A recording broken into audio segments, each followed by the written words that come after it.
കേരളത്തിലെ ഏറ്റവും പുരോഗമന ചിന്ത ഉള്ള ഒരു രാഷ്ട്രീയക്കാരനോ സാമൂഹ്യ പരിഷ്കർത്താവോ ആയിക്കോട്ടെ, ബഹുഭൂരിപക്ഷം പേരും അവരുടെ മക്കളെ കെട്ടിക്കുന്ന സ്വന്തം സമുദായത്തിൽ തന്നെയല്ലേ? തീർച്ചയായിട്ടും. ഇനി അല്ലെങ്കിൽ അവർ അതിനേക്കാൾ ഉയർന്ന സമുദായം എന്ന് തോന്നുന്ന ഒരിടത്തുനിന്ന് അതെ, താഴ്ന്നതെന്ന് അവർക്ക് തോന്നുന്ന ഏതെങ്കിലും ഒരു സമുദായത്തിൽ കൊണ്ടേ മക്കളെ കെട്ടിക്കുന്ന കണ്ടിട്ടുണ്ടോ? ഇല്ല. ഇപ്പോഴും തന്നെയല്ലേ സ്ഥിതി? അതെ. മറ്റേത് രാജ്യത്തെക്കാളും പ്രശ്നമുള്ള സ്ഥലമായി ഇപ്പൊ നമ്മുടെ ഇന്ത്യയും കേരളവും ഒക്കെ മാറി തുടങ്ങിയിട്ടില്ലേ? ഇല്ലേ? സോഷ്യൽ മീഡിയ എടുത്ത് അതിനകത്ത് രണ്ട് മതക്കാർ തമ്മിൽ സ്നേഹമാണോ പങ്കുവയ്ക്കുന്നത് അതോ തെറിയാണോ കൂടുതൽ പങ്കുവയ്ക്കുന്നത്? ഇപ്പൊ കമന്റ്സിൽ നമുക്ക് കൂടുതലും അങ്ങോട്ടും ഇങ്ങോട്ടും അപ്പൊ നമ്മളൊരു എന്നിട്ട് നമ്മൾ വെള്ളക്കാരെ കുറ്റം പറയും. നമ്മള് മോശമാണോ ഇക്കാര്യത്തില്? അപ്പൊ ഇതൊക്കെ നമ്മുടെ മനസ്സിലുള്ളത് കൊണ്ട് തന്നെയല്ലേ?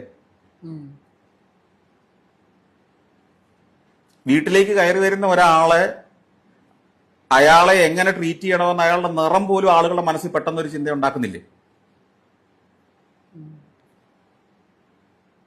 അത് നമുക്ക് പ്രകടമല്ലേ? ഇതേ സാധനമാണ് സായിപ്പ് നോക്കുമ്പോൾ നമ്മളിലും കാണുന്നത്.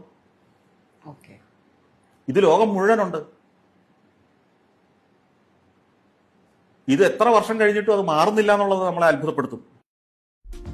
Subscribe and follow me.